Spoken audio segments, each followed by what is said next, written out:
السلام علیکم ورحمۃ اللہ وبرکاتہ۔ عزیزان گرامی،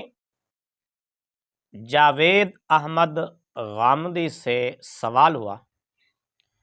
کہ غیر مسلموں کے تہواروں میں شریک ہو سکتے ہیں یا نہیں ہو سکتے۔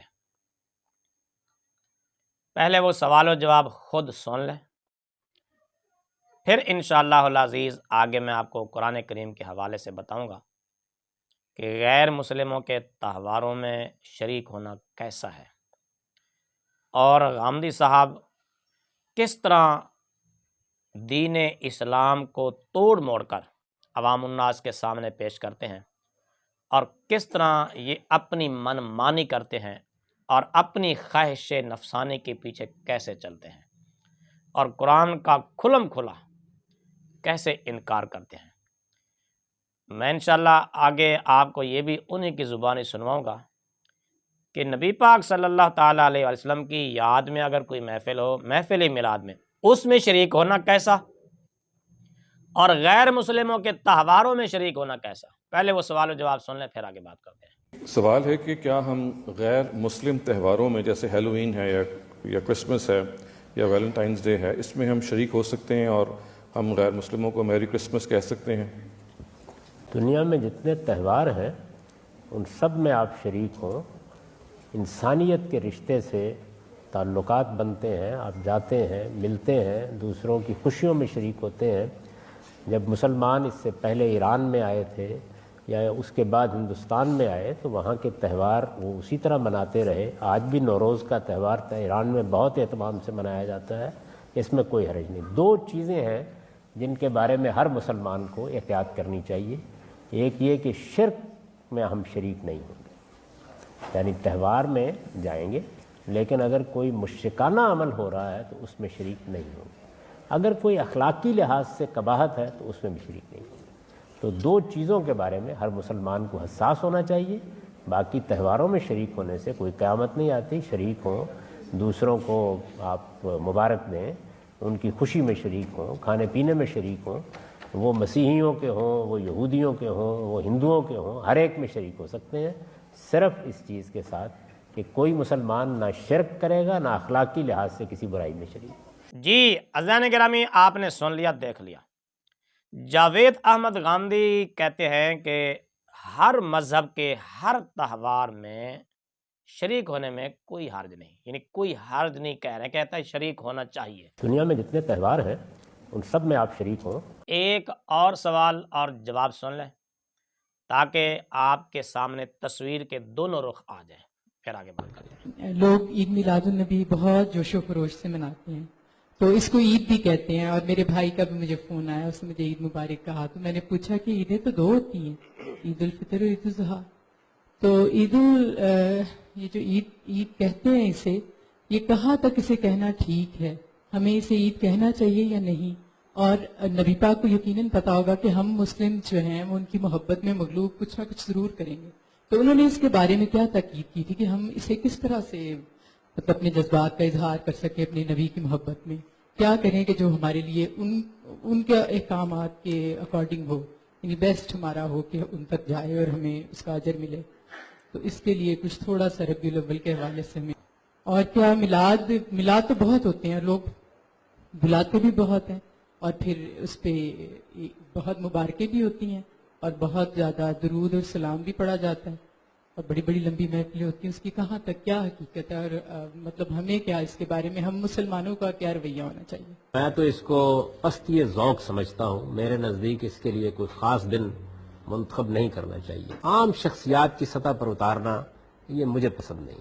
تو میں نے اس پہ لکھا بھی تھا ایک زمانے میں، آپ اس کو پڑھ سکتے ہیں، تو میں تو اس کو پسند نہیں کرتا، تو میں نے اپنا رجحان آپ کی خدمت میں بیان کر دیا ہے، اور میں اس کو پسند نہیں کرتا۔ یہ ویسے بڑی فطری بات ہے کہ جب سے دنیا بنی ہے لوگ اپنی بڑی شخصیات کے دن مناتے رہتے ہیں، اور قومی لحاظ سے بھی مذہبی لحاظ سے بھی مختلف تہوار مختلف قوموں میں مختلف گروہوں، جماعتوں اور مذاہب میں اس کے لیے مقرر کیے جاتے رہے ہیں۔ جیسے کرسمس کا تہوار ہے، ظاہر ہے سیدنا مسیح علیہ السلام کی پیدائشی کی خوشی میں یہ لوگ مناتے ہیں، اور بھی بعض واقعات بڑے ہو جاتے ہیں قوموں کی زندگی میں، اس کو بھی لوگ مناتے ہیں، جیسے ہم اپنی آزادی کا دن مناتے ہیں، جیسے ہم قائد اعظم کا یوم وفات یا یوم پیدائش مناتے ہیں، علامہ اقبال کا یوم پیدائش یوم وفات مناتے ہیں، تو تہوار بنانے کی ایک عمومی روایت دنیا کی ساری قوموں میں رہی ہے، یہ اپنی جگہ کوئی بری چیز نہیں ہے۔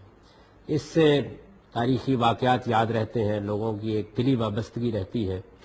اور کسی حد تک آپ کہہ سکتے ہیں کہ آئندہ نسلوں کو بعض چیزیں اس کے ذریعے سے منتقل ہوتی رہتی ہیں۔ اس وجہ سے اصلاً یہ کوئی بری چیز نہیں ہے، لیکن نبی صلی اللہ علیہ وسلم کا مقام مرتبہ ایسا ہے کہ میرے خیال کے مطابق آپ اس سے بہت بلند ہیں کہ آپ کو اس سطح پر لے آیا جائے کہ جیسے ہم قائد اعظم کا دن مناتے ہیں ایک دن آپ کا بھی منا لیں، جیسے ہم پاکستان کے قیام کا ایک دن مناتے ہیں اس طرح آپ کا بھی ایک دن منا لیں۔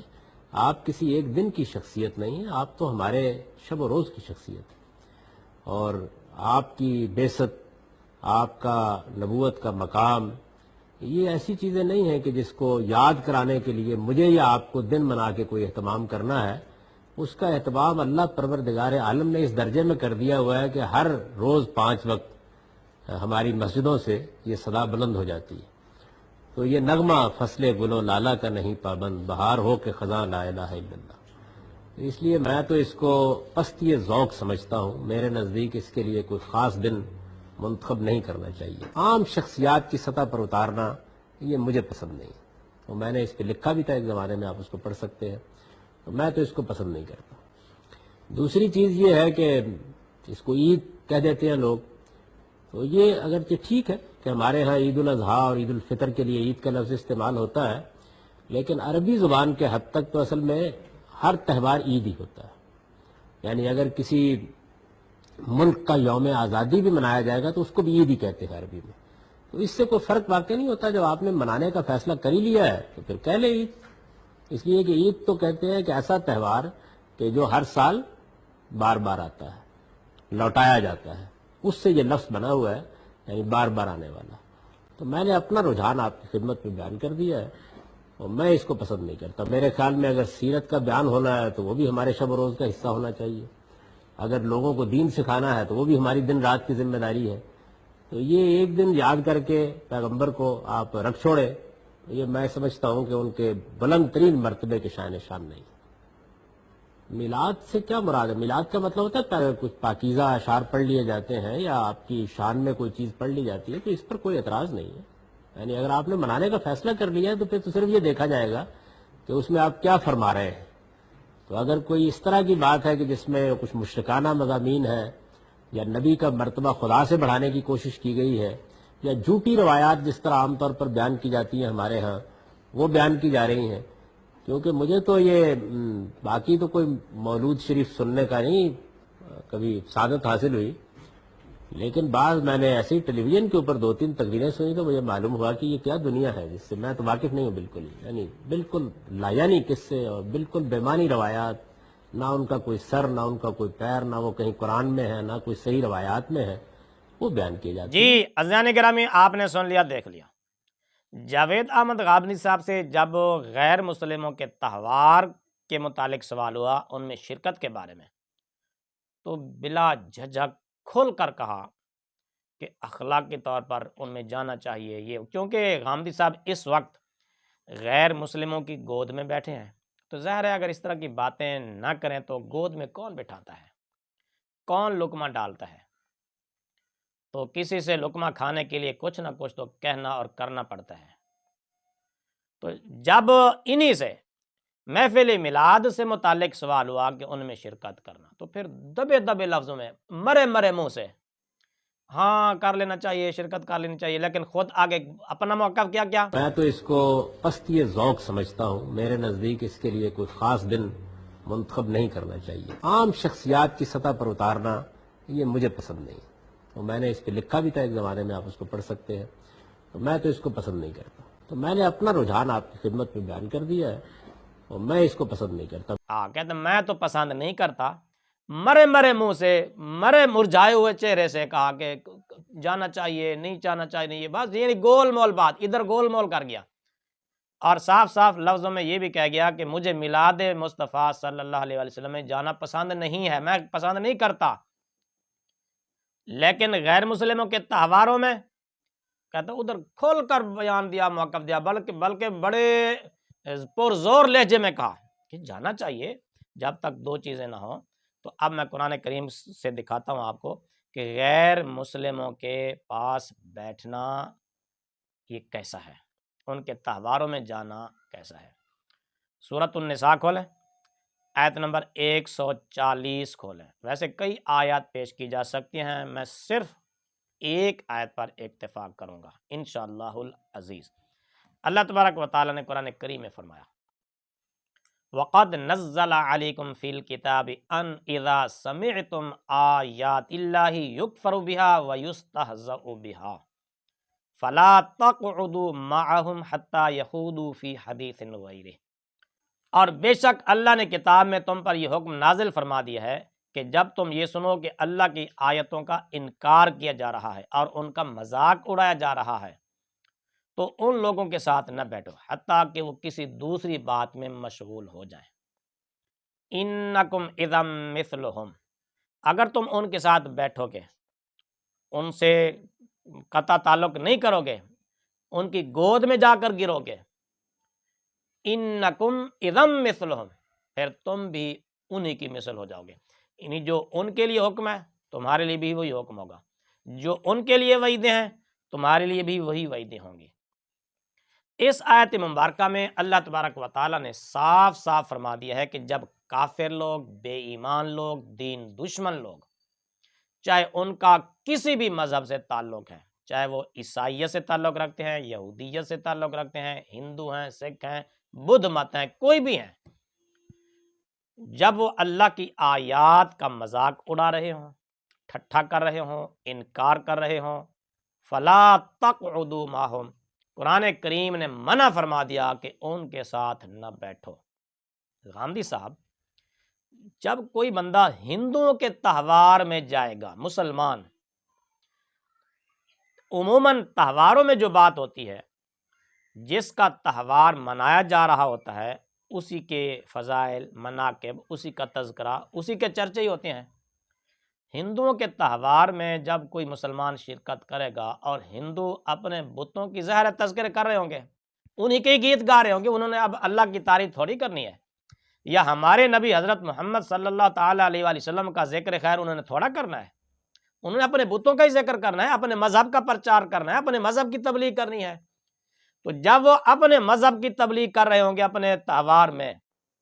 اور اپنے بتوں کی تذکرے کر رہے ہوں گے، اپنے بتوں کی تعریفیں کر رہے ہوں گے، تو کیا یہ اللہ کی آیات کا انکار نہیں ہوگا؟ کیا یہ اللہ کی آیات کے ساتھ مذاق نہیں کیا جا رہا ہوگا؟ اب ظاہر ہے انہوں نے اللہ کی تعریف تھوڑی کرنی ہے اپنے تہواروں میں۔ تو اسی طرح غامدی صاحب، اگر کوئی مسلمان عیسائیوں کے تہوار میں جاتا ہے، اب ظاہر ہے کہ عیسائیوں نے ہمارے نبی صلی اللہ تعالیٰ علیہ وسلم کی تعریف تو نہیں نہ کرنی، انہوں نے اپنے مذہب کی تبلیغ کرنی ہے، حضرت عیسیٰ علیہ السلام کی تعریف کریں گے، حضرت مریم علیہ السلام کا ذکر کریں گے، اللہ تعالیٰ کی تعریف کریں گے، تو وہ اپنے مذہب کے مطابق کریں گے، ہماری تعلیمات کے مطابق، ہمارے مذہب کے مطابق تو وہ نہیں کریں گے۔ تو اس وقت وہ حضرت عیسیٰ علیہ السلام کی تعریف کر رہے ہوں گے، تو حضرت عیسیٰ علیہ السلام کو عیسائی کیا مانتے ہیں؟ اللہ کا بیٹا۔ حضرت مریم علیہ السلام کو کیا مانتے ہیں؟ اللہ تعالیٰ کی بیوی، معاذ اللہ۔ تو جب وہ اپنے مذہب کی تبلیغ کر رہے ہوں گے، اپنے تہواروں میں انہی کا ذکر کر رہے ہوں گے، عیسیٰ علیہ السلام کو اللہ کا بیٹا ثابت کر رہے ہوں اور اللہ کا بیٹا کہہ رہے ہوں، اور حضرت مریم علیہ السلام کو اللہ کی بیوی کہہ رہے ہوں، تو کیا یہ اللہ کی آیات کا انکار نہیں کیا جا رہا ہوگا؟ کیا یہ اللہ کی آیات کے ساتھ مذاق نہیں ہوگا؟ پھر اسی موقع کے متعلق اللہ تبارک و تعالیٰ نے فرمایا فَلَا تَقْعُدُوا مَعَهُمْ، ایسی صورت میں جب بے دین لوگ اللہ کی آیات کا انکار کر رہے ہوں، اللہ کی آیات کا مذاق اڑا رہے ہوں، فَلَا تَقْعُدُوا مَعَهُمْ، ان کی مجلس میں جانا ممنوع، ان کے ساتھ بیٹھنا ممنوع، ان کے ساتھ تعلق رکھنا ممنوع، ان کے تہواروں میں جانا ممنوع ہو گیا، اللہ نے منع کر دیا، روک دیا ہے۔ تو غامدی صاحب، اب آپ پر یہ بات لازم ہے، آپ نے یہ ثابت کرنا ہے کہ ہندو اپنے تہواروں میں بتوں کو چھوڑ کر ہمارے رب کی تعریف کرتے ہوں یا ہمارے نبی صلی اللہ علیہ وسلم کی تعریف کرتے ہوں۔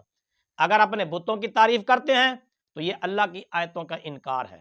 اگر اپنے بتوں کے تذکرے کرتے ہیں یہ اللہ کی آیتوں کا انکار اور ٹھٹھا اور مذاق ہے۔ وَيُسْتَهْزَأُ بِهَا، یہ اللہ کی آیات کے ساتھ مذاق کیا جا رہا ہے۔ اب اللہ تعالیٰ نے مسلمانوں کو کیا حکم دیا؟ فَلَا تَقْعُدُوا مَعَهُمْ، تو ایسے موقع پر ان کے ساتھ مت اٹھو بیٹھو۔ قرآن تو کہہ رہا ہے کہ ایسے موقعوں پر ان کے تہواروں میں مت جاؤ جب وہ اللہ کی آیتوں کا انکار کر رہے ہوں۔ ظاہر ہے ہندو جب اپنے مذہب کی تعریف کریں گے، اپنے مذہب کے مطابق تبلیغ کریں گے، تو قرآن کا انکار نہیں ہوگا، قرآن کا مذاق نہیں ہوگا۔ تو پھر یہ کیسے ہو گیا یہ بات؟ تو اسی طرح عیسائی لوگ جب اپنے تہواروں میں اپنے مذہب کے مطابق، عقیدہ تثلیث کے مطابق، اور حضرت عیسیٰ علیہ الصلوۃ والسلام کو اللہ تعالیٰ کا بیٹا مانتے ہوئے جب ان کی تعریف کریں گے، تو کیا یہ اللہ کی آیتوں کا انکار نہیں ہوگا؟ تو اللہ تعالیٰ نے اسی موقع کے لیے نہیں فرمایا کہ اگر تم اب جاؤ گے ایسے موقع پر، ان کی تبلیغ سنو گے، ان کے مذہب کی باتوں سنو گے، ان کے جو عقائد ہیں وہ سنو گے، انکم اذا مثلہم، تو تم بھی انہی جیسے ہو جاؤ گے۔ باقی رہا کافروں کے ساتھ لین دین کا معاملہ، تو اس میں کوئی ممانعت نہیں ہے، بشرطے کہ دل ان کی طرف مائل نہ ہو، ان کے ساتھ محبت نہ ہو، دوستی نہ ہو۔ اب ظاہر ہے کسی کے تہوار میں جانا، کسی کی خوشی غمی میں شریک ہونا، یہ ایک محبت اور تعلق کی علامت ہے۔ بغیر محبت کے، بغیر تعلق کے، اگر کافروں کے ساتھ، غیر مسلموں کے ساتھ لین دین کا معاملہ ہوتا ہے تو اس میں کوئی ممانعت نہیں ہے۔ نبی پاک صلی اللہ تعالیٰ علیہ وسلم خود یہودیوں سے معاملات کرتے تھے، لین دین ہوتا تھا، اپنی زیرہ رکھ کے ان سے قرضہ باقاعدہ حضور علیہ السلام نے لیا ہوا تھا۔ اگر کوئی مسلمان غیر مسلموں سے قرضہ لیتا ہے، قرضہ واپس کرتا ہے، ان کے ساتھ تجارت کرتا ہے، لین دین کرتا ہے، تو اس میں کوئی ممانعت نہیں ہے، بشرطے کہ دلی طور پر ان سے بالکل محبت، چاہت نہ ہو۔ اور جو بندہ کسی کے تہوار میں حاضر ہوگا تو یقیناً اس کے دل میں ایک چاہت ہوگی، محبت ہوگی۔ تو اللہ تبارک و تعالیٰ نے محبت کے ساتھ ان کے ساتھ دوستی، تعلق رکھنے سے منع فرمایا ہے۔ اللہ تعالیٰ فرماتا ہے یا ایھا الذین آمنوا لا تتخذوا عدوی وعدوکم اولیاء، اے ایمان والو میرے اور اپنے دشمنوں کو دوست نہ بناؤ۔ دوستی رکھنا منع ہے، اور ہمیشہ تہوار میں وہی جائے گا جس کو ان کے ساتھ محبت ہوگی اور ان کے ساتھ دوستی ہوگی۔ بغیر محبت، بغیر دوستی، بغیر تعلق کے نہیں جاتا۔ باقی رہا خرید و فروخت، تجارت، تو یہ بغیر محبت کے بھی ہوتا ہے۔ آپ کسی بندے کو جانتے نہیں ہیں، بسا اوقات اس سے چیز خرید لیتے ہیں اور اس کے ہاتھ میں اپنی چیز بیچ دیتے ہیں۔ تو یہ تعلق، معاملات، لین دین، تجارت، یہ ایک الگ معاملہ ہے۔ سفارتی تعلقات یہ ایک الگ معاملہ ہے، اور ان کے مذہبی تہواروں میں جانا یہ ایک الگ معاملہ ہے۔ غامدی صاحب، آپ سے جب پوچھا گیا کہ میلاد مصطفیٰ صلی اللہ علیہ وآلہ وسلم میں شرکت کرنا کیسا، تو آپ نے مرے مرے منہ سے، مرے مرے دل سے، مرجھائے ہوئے منہ سے کہا کہ ہاں یہ ہے، وہ ہے، فلاں ہے، فلاں ہے، میں جانا پسند نہیں کرتا۔ غیر مسلموں کی گود میں بیٹھنا تم پسند کرتے ہو، ان کے تہواروں میں جانا پسند کرتے ہو، جس سے اللہ نے منع فرمایا۔ ظاہر ہے تہوار، جس طرح ہم نبی پاک صلی اللہ تعالیٰ علیہ وآلہ وسلم کے ذکر کی محفل ہوتی تو ہم اپنے ہی نبی کی تعریفیں کرتے ہیں نا، اپنے مذہب کی تبلیغ کرتے ہیں، قرآن بیان کرتے ہیں، حضور علیہ السلام کے فرامین بیان کرتے ہیں۔ تو جب ہندوؤں کے تہوار ہوتے ہیں تو وہ اپنے مذہب کی، اپنے بتوں کی تعریفیں کرتے ہیں، اور جب محرم کے موقع پر حضرت امام حسین رضی اللہ تعالیٰ عنہ کے ذکر خیر کی محفل ہوتی ہے تو ان کا چرچا ہوتا ہے، ان کا ذکر خیر ہوتا ہے، اہل بیت کے فضائل اور مناقب بیان ہوتے ہیں۔ اسی طرح صحابہ کرام علیہم رضوان کے ایام جو منائے جاتے ہیں، جس صحابی کا یوم منایا جاتا ہے اسی کا ذکر ہوتا ہے، اسی کے فضائل اور مناقب بیان کیے جاتے ہیں۔ ہر مذہب والا جو بھی تہوار مناتا ہے وہ اس تہوار کی مناسبت سے جس کا تہوار ہو رہا ہوتا ہے اسی کی فضیلت اور اسی کے مناقب اور بیان کرتا ہے اور اسی کا ذکر کرتا ہے۔ ہندو اپنے تہواروں میں اپنے بتوں کی تعریفیں کرتے ہیں، عیسائی لوگ اپنے تہواروں میں حضرت عیسیٰ علیہ السلام کی تعریف اس انداز سے کرتے ہیں جو ان کا مذہب ہے، یعنی ابن اللہ کے طور پر۔ تو اس طرح اللہ تبارک و تعالیٰ کی آیتوں کا انکار نہیں ہو رہا ہوتا۔ اللہ تبارک و تعالیٰ نے تو فرمایا کہ انما الہکم الہ واحد، تمہارا معبود ایک ہی معبود ہے۔ تو ہندو کتنے معبودوں کو اس وقت مان رہے ہوتے ہیں، تو کیا یہ اس آیت کا انکار نہیں ہو گیا؟ وہ اپنے تہواروں میں اس آیت کا انکار نہیں کر رہے ہوتے؟ عیسائی لوگ اس آیت کا انکار نہیں کر رہے ہوتے؟ عقیدہ تسلیس رکھ کر، تو پھر یہ تہواروں میں جانا کس طرح مناسب ہو گیا؟ تو میرے سیدھے سادھے مسلمان بھائیوں، اس طرح کے لوگوں کی باتوں سے متاثر نہ ہوا کریں۔ ان کا کام میٹھے میٹھے انداز میں دین کے خلاف کام کرنا ہوتا ہے، دھیمے دھیمے انداز میں قرآن کریم کی اپنی منمانی کی تشریحیں کر کے لوگوں کے ذہنوں کو دین سے آہستہ آہستہ متنفر کرنا مقصود ہوتا ہے، اور بس۔